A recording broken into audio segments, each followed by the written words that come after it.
Greetings, everyone. How are you all doing? I am your adorable host, Arewolodumare Awojoba, and I welcome you to another exciting episode of Your Voice, brought to you by PBAT's Media Center.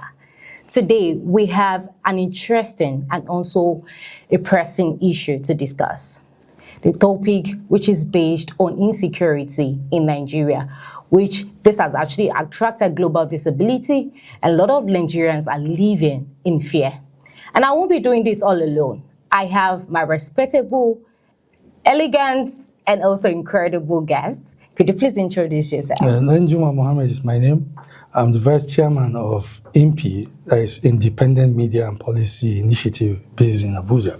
Interesting. Welcome to have you, sir. Thank you very much. In recent time, we realized that we have a lot of kidnapping cases. Just last week, we had 3 kidnapping cases by the bandits. And could you please put more light to this? What is the root cause of this? Yes, actually, the root cause of criminality is multifaceted. Ordinarily, real criminality that is non-politically linked. You have economic issues, you have social issues, and of course, naturally, you have the human issues of simply, the crave for material avarice. But this particular case has been on, as you know, that Nigeria has been bedeviled by the issue of kidnapping, insurgency, and terrorism way back over a decade ago, way back in 2013, when all this started. At a point, the nation had, a kind of a 1-year prolonged bombardment of Sambisa Forest in Borno State. Of course. For good 1 year under the Buhari administration. And all that is exactly what has eventuated into what you have as kidnapping today. And fortunately, for the present administration, there is an introduction of the non-kinetic, approach. Meaning, non-kinetic means non-use of military firepower. Okay. Alongside with the kinetic approach, with the military approach. So how far has this brought us? Yes, it has actually brought us very good, results. And that is what has brought peace and normalcy to flashpoints like Katsina, largely Kaduna State, and even the most notorious highway, Abuja-Kaduna, has not recorded any case of violence or kidnapping in the last 1 year. So what changed last week? Because we have last week. Case. Yeah, exactly. Last week, for me personally, it is modern criminality. Do you think it's a political game? Certainly, because if you look at it, it is coming first at the heels of massive positive macroeconomic returns as a result of the Tinubu administration. Wow. And at a point when the administration seems to be having so much accolade, ovation from the international community on how the economy is picking up. And coupled with the fact that even internally, politicians of the opposition stock are gravitating towards the ruling party, all in appreciation of the economic resurgence that is on Tinubu's watch. So this now because I really want to continue with that chain. Yes. Because we had a lot of people which have been saying that all of this kidnapping, insecurity, and all of that is as a result of the forthcoming election. This particular one is the one I'm linked. Yes, because of the pattern and because of the pace. Successively, when you look at Kebbi, Kwara, Niger, and Kwara, that is the western flank to Benin Republic. So and it is so the proximity is so direct. It's not as if you have something happening in the southeast, in Borno, in Katsina. I mean, and Lagos at the same time. But when you look at the proximity within these 3 states, you discover that it must have been perpetrated by one particular group and for a particular interest. So, now, what is the interest? The interest is simple. The fact that there is need to a kind of taint, the favorable narratives that is coming for the government at this point in time. And, which equally challenges government to do more. So do you think it's a coordinated attack? And certainly, it is the deliberately coordinated attack. Deliberately Coordinated, exactly, because of the times. I just mentioned what has been happening in the last. Look at apart from the massive positive macroeconomic returns. Look at the decline in inflation, which most Nigerians, ordinary Nigerians, are appreciating. The president in a way that knowing fully well that it never happened in this country. That prices goes up and comes down. Never happens before. But today you find Nigerians acknowledging the fact that foodstuffs are very much within their reach. You see, this does not speak well for politicians that are working day and night to displace the president in 2027. So, and for this, and knowing fully well that we've been through all this before, we've seen extreme desperation, among politicians who seek for political power, having, to perpetrate an ugly scenario like this that will taint or at least create the impression that government is not doing well, so that they have a narrative for political campaign. Is not surprising for us. What would you say to a situation whereby this issue has actually attracted international body? What can you say to that? Because I can see a lot of narrative out there. Some are saying, Donald Trump has to come to save Nigeria. Exactly. And with what happened last week, it shows, because Nigerians are living in jeopardy, are living in fear. So what can you say to that? Well, certainly, that is exactly the point.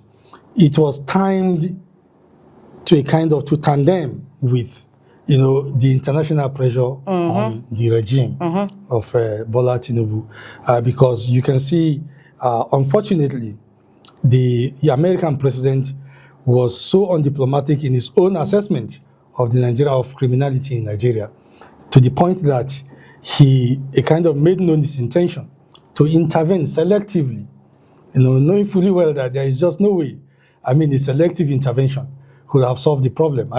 It's okay for him to want to intervene to assist Nigeria, but when you say you are coming to intervene because of Nigerian Christians, then we begin to ask that how do you want to start that? When, even though the terrorists profess, the religion of Islam, but yeah, they kill Muslims even more than Christians and more than non-Muslims.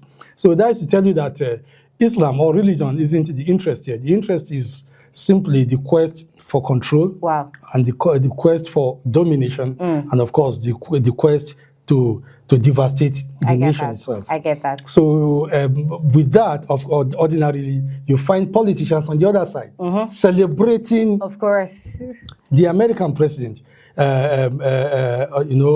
unwarranted, outburst, against Nigeria in a way that is really not very unbecoming. Of a president of a first world democracy, to say what Trump said. But having said that, you see, this attack is simply to draw the attention. To ensure that odium does not die down. Of course. Because, well, Trump said so, but Trump has been alone, even in his own country, on this. Definitely. He's been alone because not even there is the American mission here in Nigeria, which is the largest American mission in Africa, does not believe that Christians are specifically targeted for this, knowing the historical trajectory of insurgency in Nigeria. Fantastic. Thank you so much, sir. So in the midst of all of this bad news, recently we saw that some which were kidnapped have been released. So this brings me to this question. Do you think they paid some ransom to the kidnappers for them to be released, or it was the armed forces that did their work to get them released? Because in the case of the Kwara church that was being attacked, we heard that 38 people were already released, and also some of the girls are also released. Thank kudos to our God administration anyway, but thank God. But why? How did this happen? Do you mean they paid some money, or our military men are working? There is no suggestion on ground, even in the optics, if money was paid at all for this. It was very clear that in Kwara State, they were intercepted by security forces, the combined security team of the military and other security forces. And that was what achieved the return of the worshippers that were kidnapped. So practically they were rescued. Exactly. And in Niger State, that's Kwantagora, it was very clear from the comment of the Niger State governor. It was the Google the Google map from their own watch actually suggested, a very rowdy, atmosphere among the children as at the time the kidnappers came. So it was very clear that the figure that the school churned out was obtrusive, wasn't really correct. So it means that some of them that actually escaped kidnapping actually came back on their own, because it wasn't like a group thing. It wasn't the moment they got there from the Google map, according to the governor of Niger State. The Google map suggested there was scampering all across the entire area.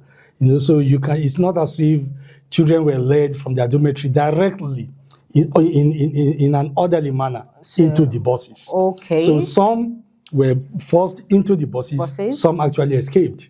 Wow.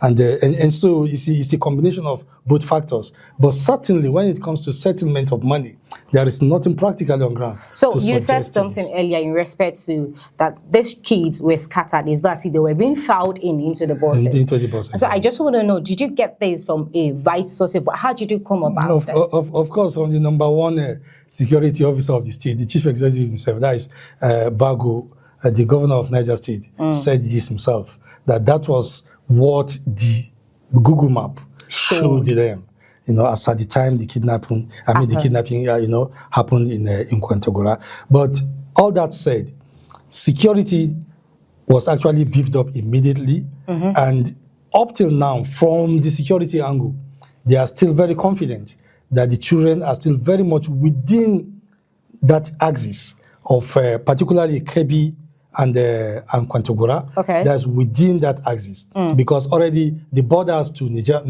the borders to Benin Republic is already cordoned by the Nigerian forces. So there is no exit for them. So we really hope that the number of returnees will increase. Certainly. All right, sir. News got to us that some military men who actually were on a mission to rescue those girls, on their way they were being ambushed. So I'm actually thinking, what's the cause of this? Is it that there is a spy inside the military that gave them the information? But is there a loophole? How did they get to realize that they are on their mission to release those girls? And why were they ambushed? That is, that is the most disconcerting aspect of the fight or the war against terrorism and banditry in Nigeria. You see, there has been very good policy formulation at the presidential level and compliance through budgetary releases to the defense ministry and the security arm. But we're having this issue that questions the credibility at operational level. You see, it happened, and it has a long trajectory. It happened even recently. It happened, if you remember, Lieutenant Colonel Abu Ali. Yeah. I know a very good warrior whose troops were moved away from him. And just immediately after troops were moved away from him, bandits attacked, and he got killed. How did they get that information? Yes, the information. That is why I'm talking. Is had these questions since the kidnapping happened in Kebbi State, that troops were withdrawn. Yeah. From that area. That the area was secured with troops initially, but troops were withdrawn. So he was asking who withdrew the troops. Were the troops withdrawn? Ordinarily, sitting in this studio, I will, as an ordinary person, I want to suggest that the troops were actually withdrawn to make the case which the commander-in-chief needs to look at. And that brings me to his suggestion. Sorry. You see, it is time for the president himself to subscribe to super technology that will give him his second-hand opinion of what is happening at the field. The president, at this point, for these reasons, Mr. President should no longer rely only on the briefing of the National Security Advisor or his defense minister. There are very capable and intelligent world satellite builders. They own satellite laboratory and there's in the space. Yes, the president can have them install, monitoring, geospatial monitoring equipment for him, where he can himself monitor events at the field, see the movement of the troops, location of the crime, and see the response of these troops to these crimes. so that this issue of betrayal or loopholes or leakages of key security information will be kind of done. So still on that same topic, sir, there are speculations on social media, Twitter to be precise, saying that, the first mistake this administration made was when they had a peaceful conversation with bandits, and they said some of them, they will recruit them or they were recruited into the armed forces. Practically, but once a terrorist is forever a terrorist, there is no how they can change it. So some were saying that it's most likely, allegedly, these people, these terrorists that they were being recruited into the armed forces might be the one leaking out the information to the bandits. Yes, I want to say that it's a wrong narrative deliberately coined by the opposition. There was never a time where repentant members of Boko Haram were recruited into the armed forces. Oh, no, really? never. What happened under the Buhari administration was that there was what you call the civilian JT.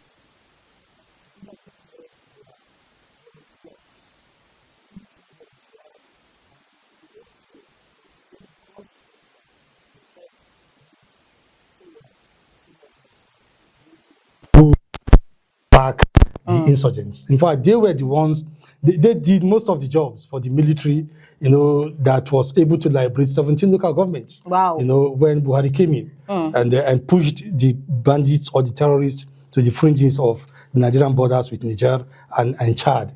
So what the military did under the commander-in-chief then was to now recruit them into the military. Okay. Yes, because they've already done military work. Oh. Haven't served with the military. Okay. But certainly not about repentance. There is no evidence. The military high command has dismissed this over time. There has never been a time repentant Boko Haram. It takes time to de-radicalize. Because once a Boko Haram or a terrorist is captured and he repents, then the next stage is de-radicalization. And that will take almost 20 years. And even the insurgency itself is not 20 years. Right. How do you now bring such a person back into the armed forces? This is a narrative that was a kind of deliberately coined by those opposing this administration. Exactly, this administration, politically. So they now put it there in the public space through the social media. Unfortunately, I think people get more of such narratives than they got from the military. But certainly there has never been a time. I know that even the last chief of defense staff, General Musa, actually, he debunked that. So there's no, but civilian JTF, they fought Boko Haram. They got killed and killed Boko Haram too, because they happens to be youths from the region where that was happening. But they actually got recruited into the military. Thank you so much. But certainly when it comes to the issue of, disloyalty, because it now is about disloyalty. Of course. So it is not really, a soldier, even at whatever rank, can decide to be disloyal. Just recently we had a security breach, which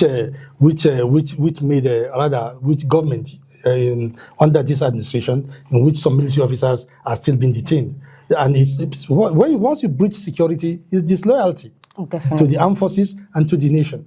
So to check the issue of disloyalty, it is not when somebody is a repentant Boko Haram. Even a regular military officer can decide to be disloyal. But like I said, it's a challenge for both the military high commander and even the commander-in-chief, to deal with. And that for the commander-in-chief, there is need for him to possess this extraordinary technology from these space managers, so he can monitor, so that he can monitor so that you don't have to depend only solely on what your NSA or your defense minister said. Thank you so much for putting more light to that. So how effective is the police operation in not reducing, per se, I'm saying to put an end to this kidnapping and terrorism happening in Nigeria?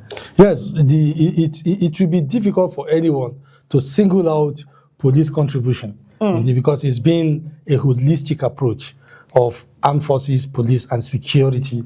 Is a complete coordination. The police is only an arm in the battle against terrorism and so it should be a collective effort. It has always been. So the police is part of the winning security team against insurgency and kidnapping, the president himself has taken bold initiatives to further, a kind of give police more capacity, to build more capacity for the police. In what sense? Yes, in ensuring that, the personnel, police personnel, are not idling in the houses of VIPs. He has just directed that all police, serving in VIP, avenues should return back to the police for their regular postings, which will boost the personnel. And also there is on ground, an ongoing intent to recruit over 20,000 workforce, that is to boost the police by over 20,000 personnel. Now, all this will increase, the police capacity. And all these too could not have happened if not because you have more money today with the federal government. More money means it equally shows the reason why you have more capability to fight the crime. You have more money because you have withdrawn money from subsidy payment back to capital expenditure. Interesting. Thank you so much, sir. And lastly, I really want you to advise the viewers out there, because primarily my brothers, my sisters, my mothers, my fathers, my uncles and sisters out there, they're afraid of their lives because we believe that as a Nigerian living in our father's land, we should live in peace, joy and happiness, nothing fear. So what advice would you give to the viewers out there? Yes, my advice to the viewers out there is first and foremost, keep believing in Nigeria. And I want to assure you that there is nothing on ground that is suggesting that President Tinubu's administration is overwhelmed by these security breaches. The government is very much on top of the situation. The problem with security is that you do not know that security you are working until security is breached. That is the problem. But the truth is that government is on top of it, and the nation is today far more secure than it was before the coming of this administration. Like I said, we've had a situation whereby there were places like Abuja to Kaduna, even exactly was impassable for almost 2 years. Down to Kano. That was what year? Because that was before the coming of this administration. And the regime inherited that. And for about 6 months into this administration, it persisted until the issue of non-kinetic approach, came out as an initiative from the president. So it is, as far as security is concerned, this administration is on top of it. And I want Nigerians also to know that security is not a sole responsibility of government. It's everyone's responsibility. All you need to do is to avoid the places that ordinarily are prone, to such security breaches, at odd hours. And make sure wherever you find any little, semblance of breaches in security, of course, you notify the law enforcement agents. Yes, but most importantly, your faith in the country must not wane. Government is working day and night, particularly this administration. Go back to the budgetary allocations for defense and national security. I mean, the president never compromised. Security has been the first. In fact, the president was distracted from a major economic summit in South Africa by the attacks in Kebbi, in Kwara, and in Niger State. Recently, he was supposed to be in South Africa, but just when he was about to board his plane, that attack happened. And he decided to let go and to concentrate on this issue. And even directed his Minister of Defense to relocate to the crime scene. I mean, to tell you the commitment of the president. So the best you can do to appreciate such a president is to remain faithful to what he's doing. And by God's grace, we'll come out of it intact as a nation. Inshallah. Thank you so much. I feel grateful for your time. Thank you so much. Viewers, I want to say thank you so much for staying glued to the screen. We want to say a big thank you to you all.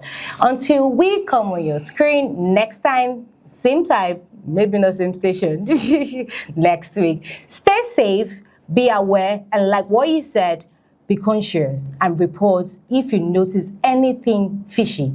Thank you so much. See you next time.